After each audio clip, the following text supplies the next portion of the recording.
प्रभु श्री राम आए हैं।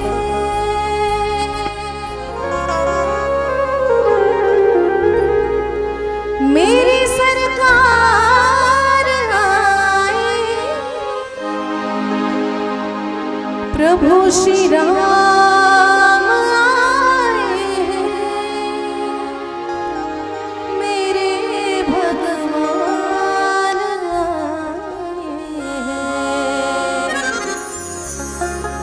सजा दो घर को गुलशन सा, सजा दो घर को गुलशन सा, अवध में राम आए हैं। सजा दो घर को गुलशन सा, मेरे भगवान आए हैं। मेरी सरकार आए हैं, मेरी सरकार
बिछा दो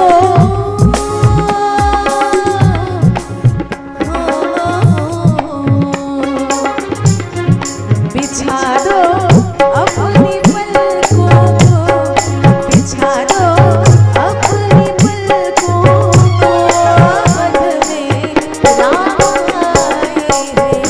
सजा दो घर को गुलशन सा, मेरे भगवान आए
जल्दी। और यहाँ तो भगवान श्री राम कितने वर्षों के बाद घर को आए, तो उनके आने के बाद फिर जाने कैसे दे सकते हैं।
रघुकुल सा घराना हो,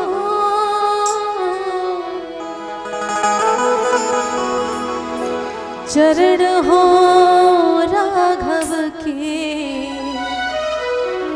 जहाँ मेरा ठिकाना हो।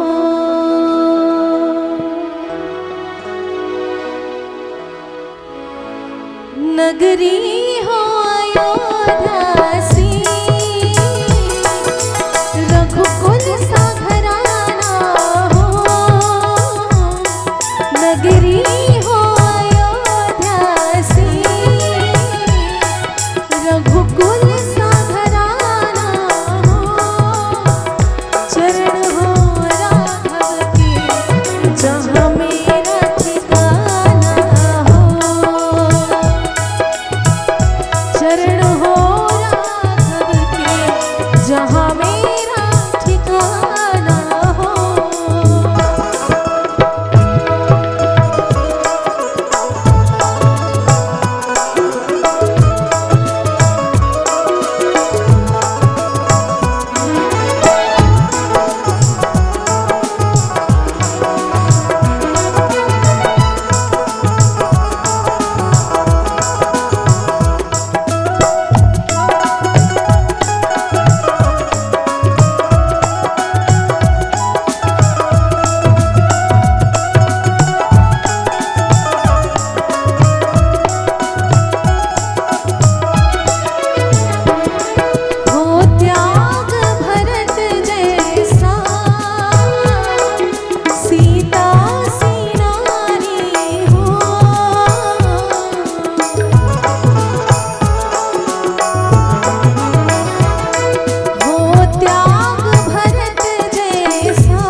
जहाँ मेरा ठिकाना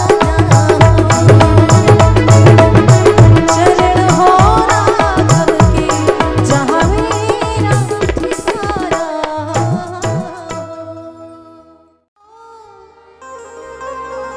सिया के सजनवा राघव,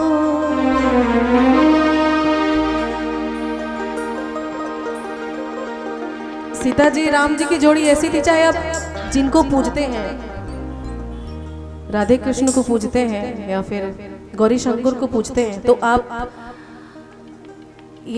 सुनते आ रहे हैं जमाने से कि दोनों का नाम साथ में लिया जाता है, मतलब दोनों बराबर होते हैं। और जितनी हिस्सेदारी राम जी की है उतनी ही सीता जी की भी है, और दोनों का मान सम्मान भी बराबर है। राम का नाम सीता के बिना नहीं लिया जाता और सीता का नाम राम के बिना नहीं लिया जाता है। इसलिए जब वन में गए थे राम जी तो सीता जी भी उनके साथ गई। आजकल के जमाने के लोगों को ये सीखना चाहिए। ए हो पहुनवा राघव, सिया के सजनवा राघव, शोभिला सुनैना के आंगनवा पहुनवा राघव, शोभिला सुनैना के आंगनवा पहुनवा राघव। ए हो पहुनवा राघव, सिया के सजनवा, ए हो पहुनवा राघव, सिया के सजनवा राघव। राजा दशरथ के दुलरवा पहुनवा राघव, राजा दशरथ के दुलरवा पहुनवा राघव।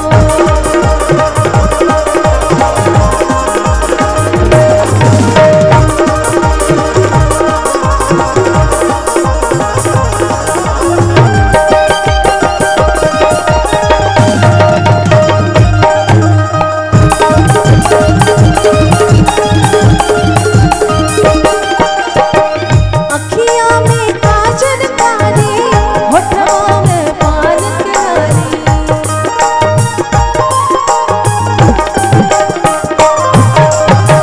अखिया में काजल कारी, होठवा में पान प्यारी, अखिया में काजल कारी, होठवा में पान प्यारी।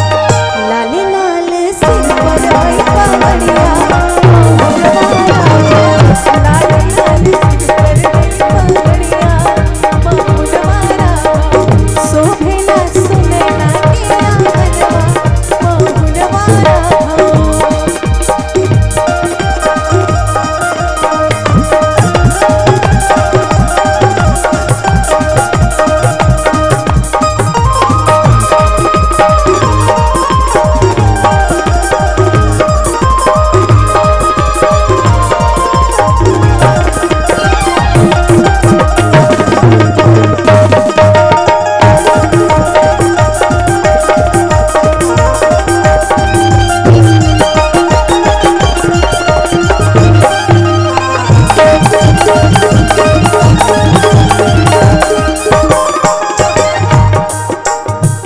चलो चलो परिछन सखी है, दुल्हा चुमावन सखी है।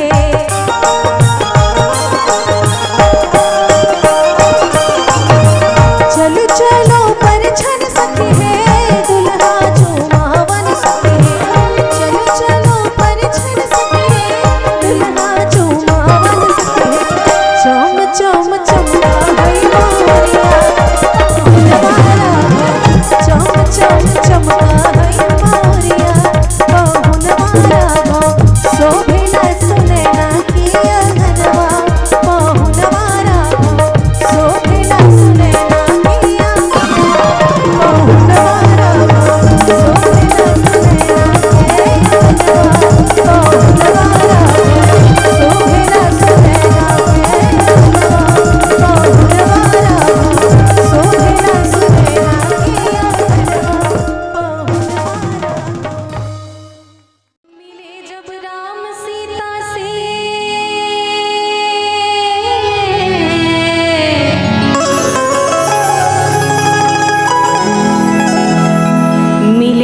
राम सीता से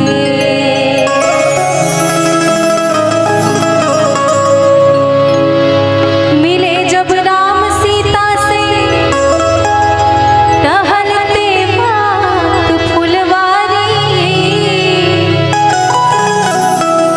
तब राम उन्हें प्यारे लगे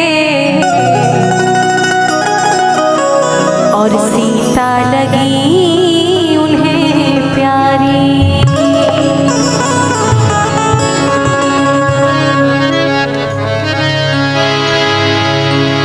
देख कर राम जी को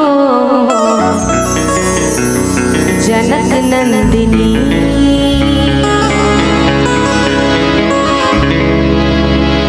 बाग में वो खड़ी रह गई। देख कर राम जी को जनक नंदिनी, देख कर राम जी को जनक नंदिनी बाग में वो खड़ी रह गई। राम देख सिया राम को, राम देख सिया राम को, चार अखियाँ लड़े रह गई। राम जी को जनक नंदिनी, देख कर राम जी को जनक नंदिनी।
पर धनुष कैसे तोड़ेंगे बारे कुंवर, पर धनुष कैसे तोड़ेंगे बारे कुंवर।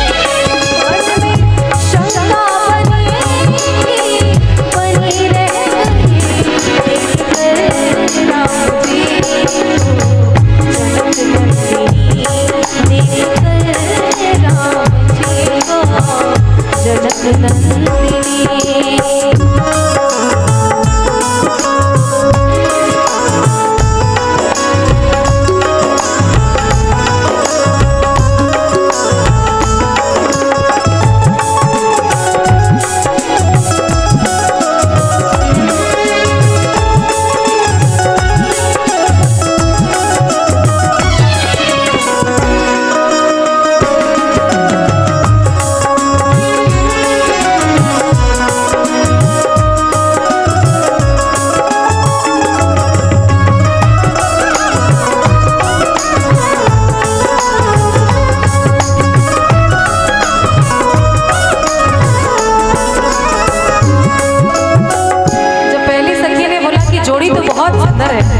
लेकिन राम जी इतने पतले दुबले हैं, इनसे कैसे धनुष टूट जाएगा, इतना भारी धनुष है। तो दूसरी सखी बोलती है कि छोटा पैकेट बड़ा धमाका है, तुम नहीं जानती हो इनके मेहमान क्या क्या है।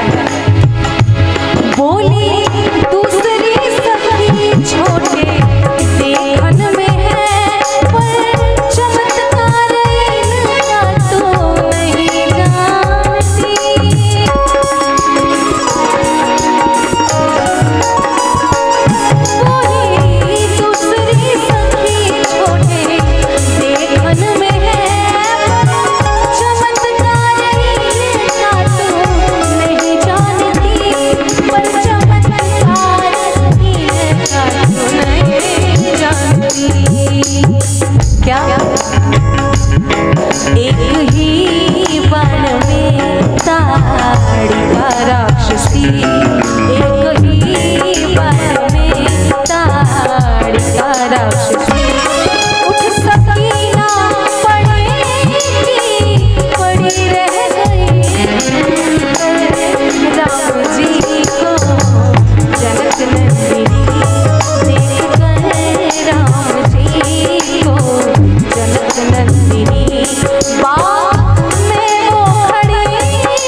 विधना लगाओल जोड़ी के हने बेजोड़ है। विधना लगाओल जोड़ी के हने बेजोड़ है। विधना लगाओल जोड़ी जे हने किशोरी मोरी, जे हने किशोरी मोरी, ते हने किशोर है। विधना लगाओल जोड़ी, विधना लगाओल जोड़ी के हने बेजोड़ है। विधना लगाओल जोड़ी के हने बेजोड़ है। विधना लगाओल जोड़ी।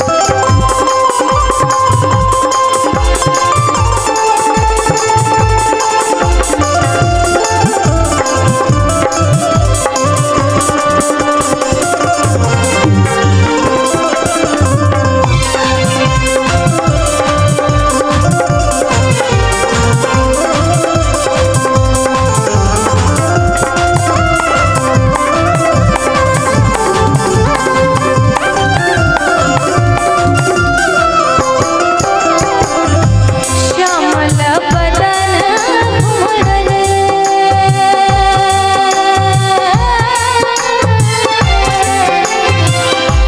श्यामल बदन घुमड़ल, घटा घन घोर है।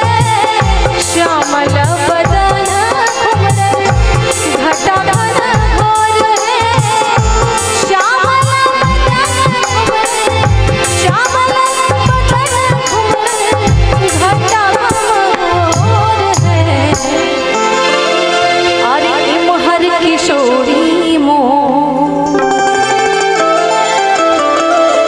इमहर किशोरी मोरी, पूनम बेजोड़ है। विधना लगाओल जोड़ी के हने बेजोड़ है। विधना लगाओल जोड़ी।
लागी जोगी मुनि जप तप कईले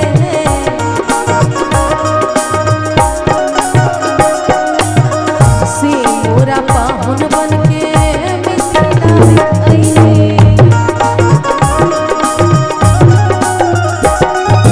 जेकरा लागी जोगी मुनि जप तप कईले से मोरा पाहुन बन के मिथिला में अइले।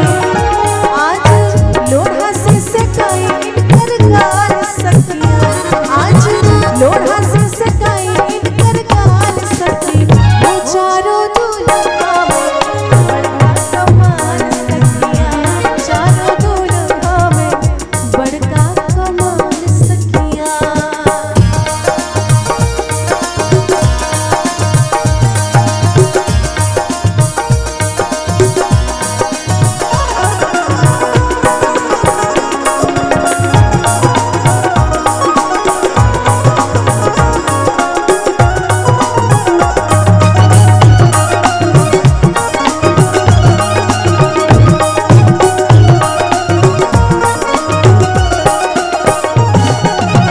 श्यामल श्यामल गोरे गोरे जोड़िया जहान है।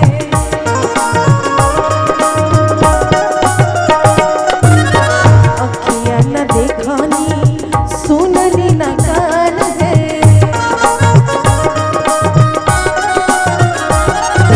श्यामल श्यामल गोरे गोरे जोड़िया जहान है।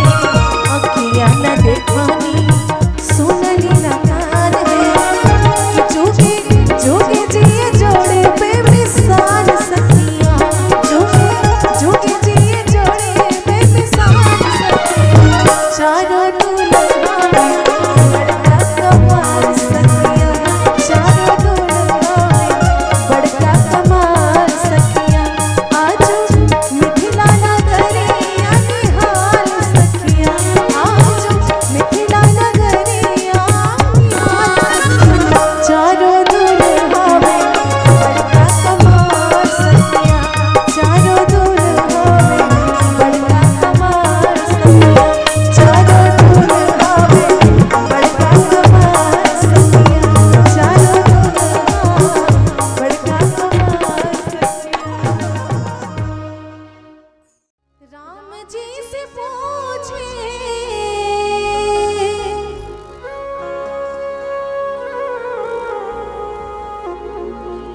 राम जी से पूछे जनकपुर के नारी बता दो। राम जी से पूछे जनकपुर के नारी बता दो। लोगवा देत काहे गारी बता दो। लोगवा देत काहे गारी बता दो। राम जी से पूछे जनकपुर के नारी बता दो। राम जी से पूछे जनकपुर के नारी बता दो। लोगवा देत काहे गारी बता दो। लोगवा देत काहे गारी बता दो बबुआ।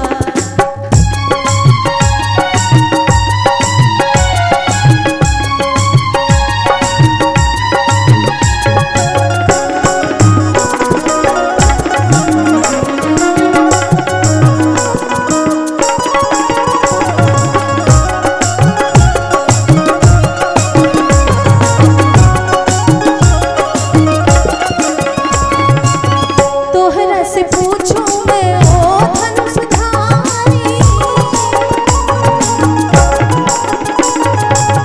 तोहरा से पूछूं मैं ओ धनुषधारी। एक भाई गौर काहे, एक भाई गौर काहे, एक काहे बता दो। अरे एक भाई गौर तो एक काहे कारी बता दो। लोगवा देत काहे कारी बता दो। लोगवा देत काहे कारी बता दो।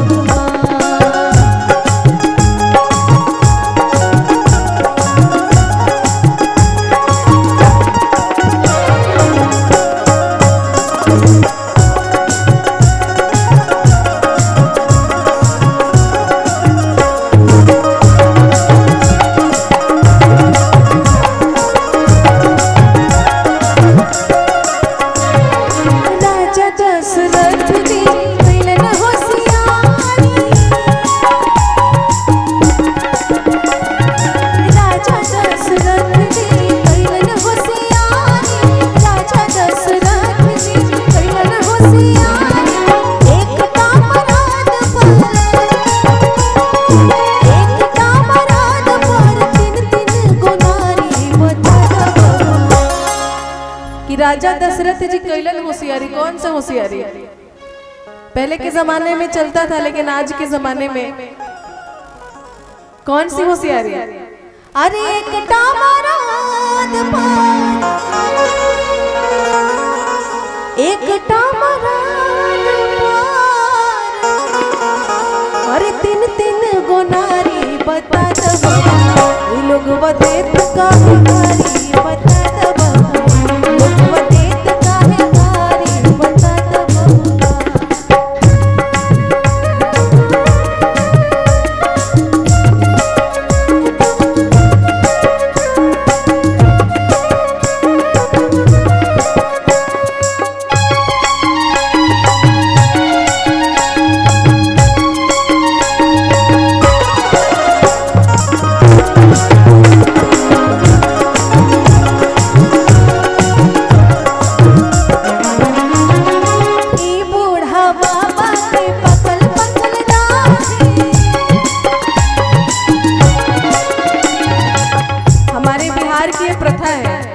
अगर शादी विवाह में आए तो गाली तो सुननी पड़ेगी।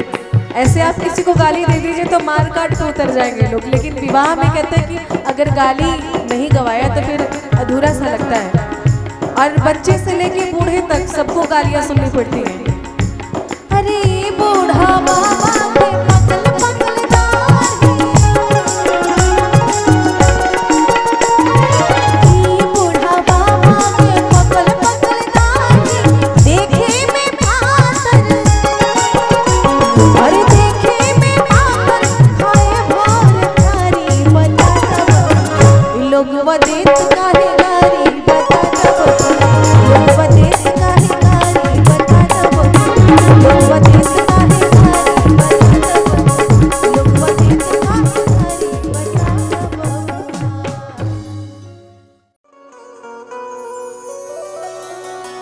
त्रिभुवन विदित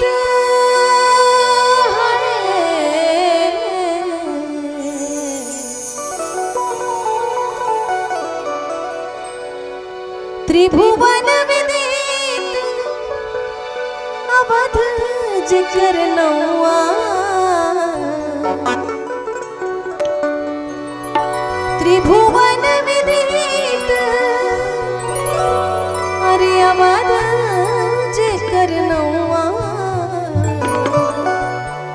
के बड़ा नीक लागे, हाँ जी बड़ा नीक लागे, राघव जी के गहुआ बड़ा नीक लागे, राघव जी के गहुआ बड़ा नीक लागे। त्रिभुवन विदित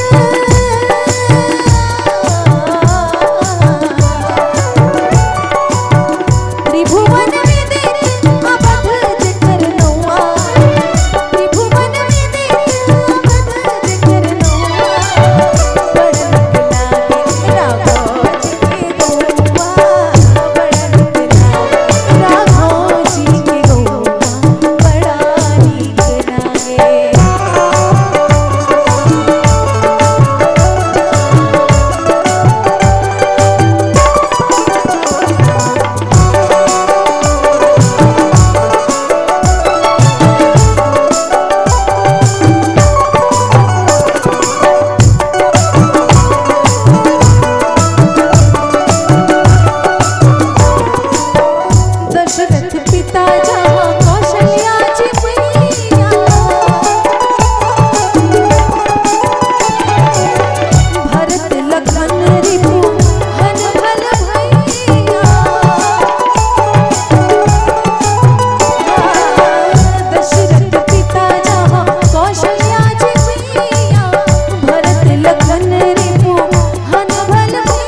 अयोध्या ऐसी नगरी है, ऐसी भूमि है जहाँ पे ईश्वर बच्चे का रूप धारण करके खेलने आते हैं।